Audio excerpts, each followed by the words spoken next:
হায়রে আমি তাহিরিরেও কি এমনি গোসল করাইবো? আমার মাথা থেকে বুঝি পাগড়িটা খুললা ফালাইবো, আমার শরীর থেকে বুঝি পাঞ্জাবি খুললা ফালাইবো, আমার শরীর থেকে আংটি কাইতন গুলা খুললা ফালাইবো, বড়ি পাতার গরম জল দিয়া গোসল দিব, কসকু সাবান দিয়ে আমারে গোসল করাইবো। কত মায়া মায়া রে মায়া।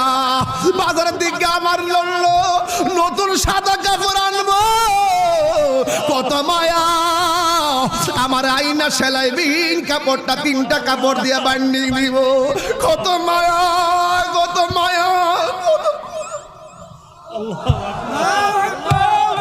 আরে কত মায়া মায়া রে হাজীগঞ্জের মানুষ, কত মায়া। মসজিদের পালকি না আমার আস্তে